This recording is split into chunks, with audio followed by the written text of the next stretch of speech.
Hello students, welcome and welcome back to my channel. आज मैं बात करने वाली हूँ आपका फर्स्ट ईयर की जो बुक है इन्वायरमेंट साइंस की, उसका टॉपिक नंबर 5। इससे प्रीवियस वीडियो में मेरी आपको इसके प्रीवियस 4 टॉपिक मिल जाएंगे और इन सभी नोट्स का लिंक आपको पीडीएफ के फॉर्म में डिस्क्रिप्शन में, एक कमेंट सेक्शन में प्रोवाइड कर दिया जाएगा। बात करते हैं आज के टॉपिक की, जो है पर्यावरण प्रदूषण। पर्यावरण प्रदूषण का अर्थ है वातावरण का दूषित होना। प्रदूषण एक मानव निर्मित आपदा है। यह विश्व की सबसे बड़ी समस्याओं में से एक है।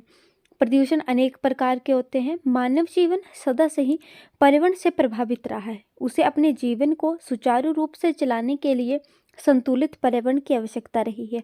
पर्यावरण का शाब्दिक अर्थ है कि वह वातावरण जिससे जीव जंतु चारों ओर से ढके हुए हैं, पर्यावरण कहलाता है।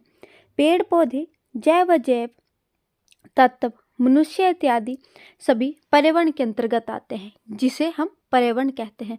प्रदूषण आपको पता है कई प्रकार का होता है, जैसे जल प्रदूषण आ गया, वायु प्रदूषण, मृदा, ध्वनि। प्रकृति के पास सभी की जरूरतों को पूरा करने के लिए पर्याप्त संसाधन है, परंतु कुछ लोभी और स्वार्थी मानवों ने प्रदूषण जैसी समस्या हमारे सामने लाई है। प्रदूषण कि अगर हम परिभाषा की बात करें तो उसकी 2 परिभाषाएं मैंने आपको बताई है। पहली है ओडम के अनुसार, जल, वायु, मृदा के भौतिक, रासायनिक एवं जैविक गुणों में अवांछित परिवर्तन जो मनुष्य के साथ ही संपूर्ण परिवेश के प्राकृतिक एवं सांस्कृतिक तत्वों को हानि पहुंचाता है, प्रदूषण कहते हैं।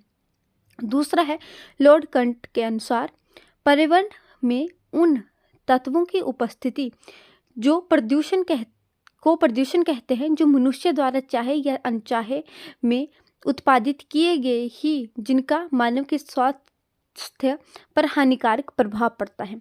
अब आते हैं प्रदूषण के प्रकार। तो आपको पता है कि प्रदूषण मुख्यतः 4 प्रकार का होता है और उन चारों टाइप्स के बारे में हम डिस्कस करेंगे। आपका जो टॉपिक रहेगा इस वीडियो से रिलेटेड वो काफ़ी ज़्यादा इम्पोर्टेंट है, क्योंकि मोस्टली प्रदूषण के प्रकार पेपर में पूछे जाते हैं। जल प्रदूषण, जल जीवन का एक मुख्यतः अंग है। प्राकृतिक जल में किसी भी बाहरी वस्तु का प्रवेश जल प्रदूषण कहलाता है। पैट्रिक 1953 के अनुसार जल प्रदूषण और जलीय जीवन की असमानताओं को लघुकृत करता है और अंततः शरीरता में जीवन नष्ट कर देता है। जल में अवांछनीय, यहाँ बोला गया है कि जो जल है उसमें जो है अवांछनीय और मीन्स की गंदे पदार्थ और हानिकारक पदार्थों की उपस्थिति के मिलने पर जल का दूषित हो जाना जल प्रदूषण कहलाता है।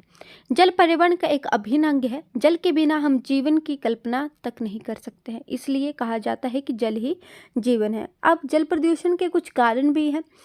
सबसे पहला कारण है घरेलू उपजल। घरेलू उपजल में वे उत्पादन आते हैं जो नित्य ही घर से बाहर गंदगी के रूप में निकलते हैं। दूसरा आ जाता है औद्योगिक उपजल। यह औद्योगिकृत देश में या औद्योगिकरण चल रहे देश में जल प्रदूषण का मुख्य कारण है। प्रत्येक उद्योग में, चाहे वह छोटा हो या बड़ा, उद्योग से लेकर तेल परिष्करण तक अनुपयोगी पदार्थ की कुछ मात्रा शेष रह जाती है। कृषि उपजल, फसलें काट लेने के बाद खेतों में कार्बनिक पदार्थ की बहुत बड़ी मात्रा घट जाती है तथा ये वायु में जाकर मिल जाती है, जिसके कारण जो है जल प्रदूषण होता है। और यहाँ पर बोला गया है कि ये वायु तथा जल द्वारा दूरस्थ स्थानों पर ले जाते हैं। जब यह स्थायी जल पर निक्षिप्त हो जाते हैं तो सड़न शुरू हो जाती है। यह प्रक्रम जीवाणु तथा पार्श्वपोषी सूक्ष्म जीवों, जिनमें से कुछ रोगमूलक होते हैं, के द्वारा क्रियान्वित होते हैं। इस सड़न की क्रिया से जल प्रदूषण होता है। नेक्स्ट आता है तेल शोधक संयंत्रों से रिसाव तथा तेल के टैंकरों से निकलने वाला तेल महासागरीय जल को गंदा करता है। नेक्स्ट आता है सामाजिक और धार्मिक रीति रिवाज। जल को प्रदूषित करने में हमारे परंपराओं और रीति रिवाजों का भी काफ़ी ज़्यादा योगदान रहा है, जैसे पानी में सबको बहाना, नहाने, कचरा आदि से जल के स्रोत प्रदूषित होते हैं। नेक्स्ट आता है ग्लोबल वार्मिंग। ग्लोबल वार्मिंग हमारे लिए कई खतरे उत्पन्न कर रहा है। इन खतरों में कई ऐसे हैं जिनसे हमारा अस्तित्व भी जो है आज खतरे में आ गया है। यहाँ पर बोला गया है कि ग्लोबल वार्मिंग हमारे अस्तित्व को आज खतरे में डाल रहा है। जल प्रदूषण ग्लोबल वार्मिंग के इन्हीं दुष्प्रभावों में से एक है। ग्लोबल वार्मिंग के कारण आज हमारा पर्यावरण जो है खतरे के कगार पर पहुंच गया है और ग्लोबल वार्मिंग के कारण ही आज मनुष्य का जीवन भी जो है खतरे में है।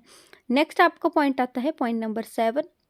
तो मल जल का अपशिष्ट जल घरों, कारखानों या कृषि भूमि से निकलने वाला कचरा नदियों या झीलों में प्रवाहित किया जाता है। यह कचरा या तो तरल कचरा या मलजल के रूप में हो सकता है। इस कचरे से हानिकारक रसायन जलीय जीवन को नुकसान पहुंचा सकते हैं। रेडियोधर्मी पदार्थ परमाणु ऊर्जा उत्पादन संयंत्रों से निकलने वाला रेडियोधर्मी पदार्थ पर्यावरण के लिए काफ़ी ज़्यादा खतरनाक हो सकता है। न्यूक्लियर रिएक्शन इत्यादि से रेडियोधर्मी पदार्थ उत्पन्न होते हैं जो सीधे पानी में डाल दिए जाते हैं। नेक्स्ट आता है ऊष्मीय प्रदूषण। विभिन्न प्रकार के कारखानों तथा ताप बिजली घर अपने आसपास की नदियों व झीलों में गर्म पानी का तापमान भी बढ़ जाता है जो जलीय जीवों पर खतरनाक प्रभाव डालते हैं। तो ये थे जल प्रदूषण का। सबसे पहले हमने अर्थ के बारे में जाना, उसके बाद हमने जाना कि जल प्रदूषण किन कारणों से होता है। तो ये थे आपके 2 टॉपिक। अब हम बात करेंगे जल प्रदूषण की रोकथाम के बारे में कि जल प्रदूषण को कैसे जो है वो हम रोक सकते हैं। तो इसके भी कुछ उपाय हैं। तो सबसे पहले अगर हम बात करें तो प्रत्येक घर में सेफ्टी टैंक होना चाहिए। जल स्रोतों में पशुओं को नहीं नहाना चाहिए। नदी, झीलों आदि पर स्नान न करना। खतरनाक कीटनाशियों के उपयोग पर प्रतिबंध। कारखानों से निकलने वाला अवजल का शोधन होना चाहिए। मृदा अपरदन को रोकने के लिए वृक्षारोपण अभियान चलाए जाने चाहिए। प्लास्टिक का उपयोग कम से कम होना चाहिए। बुनियादी घरेलू काम करने के लिए वर्षा जल का अधिक से अधिक उपयोग करना चाहिए। जल में छोड़ने से पूर्व मल जल की पर्याप्त रूप से सफाई होनी चाहिए। जन जागृति से भी जल प्रदूषण को जो है कम किया जा सकता है। ये थे जल प्रदूषण की रोकथाम के कुछ उपाय। तो इसके साथ आपका जल प्रदूषण वाला टॉपिक फिनिश होता है। अब हम बात करेंगे आपका दूसरा वायु प्रदूषण के बारे में। तो वायु प्रदूषण का तात्पर्य हवा में किसी भी भौतिक, रासायनिक या जैविक परिवर्तन से है। यह हानिकारक गैसों, धूल और धुएं द्वारा वायु का प्रदूषण है जो पौधों, जानवरों और मनुष्य को काफ़ी प्रभावित करता है। वायु प्रदूषण प्रमुख पर्यावरणीय मुद्दों में से एक है। वायु प्रदूषण के कारण ओजोन परत भी काफ़ी ज़्यादा प्रभावित हो रही है। वायु प्रदूषण वायु की गुणवत्ता को खराब करता है। विश्व स्वास्थ्य संगठन के अनुसार वायु प्रदूषण एक ऐसी स्थिति है जिसमें बाहरी वायुमंडल में मानव और उसके पर्यावरण को हानि पहुंचाने वाले तत्व साधन रूप में एकत्रित हो जाते हैं। अब हम बात करेंगे वायु प्रदूषण के कुछ कारणों के बारे में। सबसे पहला कारण है बढ़ते उद्योग। वायु प्रदूषण मूलतः उद्योगों से जुड़ा है। इनसे निकलने वाले धुएं के कारण जो है वायु प्रदूषण काफ़ी ज़्यादा होता है। संचार के साधन। आज बढ़ती आबादी के कारण संचार के विभिन्न साधनों में वृद्धि अत्यधिक हो रही है। इन साधनों में हो रही बेतहाशा वृद्धि से इंजनों, बसों, वायुयानों आदि की संख्या काफ़ी ज़्यादा तेजी से बढ़ रही है। वायु में ताप नाभिकीय विस्फोटन आणविक विस्फोटों तथा आणविक हथियारों के परीक्षण के दौरान रेडियोधर्मी पदार्थ से वायु प्रदूषण होता है। ज्वालामुखी के अपशिष्ट। ज्वालामुखी से निस्सृत राख विभिन्न गैसें जो वायुमंडल में मिल जाती हैं तथा वातावरण प्रदूषित करती हैं। अब कई अन्य कारण हैं जैसे व्यक्तियों के द्वारा जंगलों में आग लगा देना, वनों का कटाव करना, घरेलू अपशिष्ट, कचरे को खुले में जलाना, युद्ध, जनसंख्या में वृद्धि होना, अत्यधिक वाहन तथा परमाणु प्रशिक्षण। और सबसे बड़ा जो कारण रहता है वायु प्रदूषण का वो है व्यक्ति में जागरूकता का अभाव। तो ये था वायु प्रदूषण का अर्थ और वायु प्रदूषण के कुछ कारण। अब हम बात करेंगे वायु प्रदूषण की रोकथाम के बारे में। वायु प्रदूषण की रोकथाम गैर परंपरागत ईंधनों का कम से कम उपयोग करना, जैसे कोयला, पेट्रोलियम।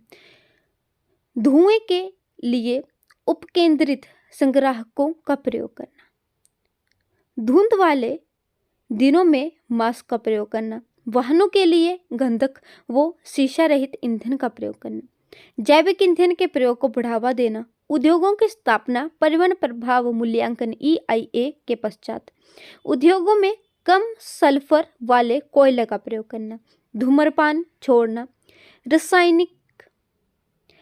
रिसाइकिल योग्य उत्पादों का प्रयोग करना, जागरूकता अभियान चलाना या सरकार द्वारा कठिन कानून बनाना।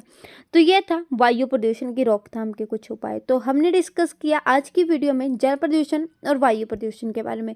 नेक्स्ट जो हमारी वीडियो आएगी उसमें जो है हम जो बाकी आपका टॉपिक बच जाता है उसको हम डिस्कस करेंगे नेक्स्ट वीडियो में। तो ये था इस टॉपिक का परिवहन प्रदूषण वाले टॉपिक का पार्ट नंबर 1 और जल्दी ही पार्ट नंबर 2 भी आपको मिल जाएगा। अगर आपके लिए मेरी वीडियो थोड़ी भी हेल्पफुल रहती है तो वीडियो को लाइक, चैनल को सब्सक्राइब और अपने फ्रेंड के साथ शेयर करना ना भूलें। और इन सभी ये पूरी बुक के नोट्स के लिंक जो है आपको डिस्क्रिप्शन में या कमेंट सेक्शन में प्रोवाइड कर दिए जाएंगे। Thank you.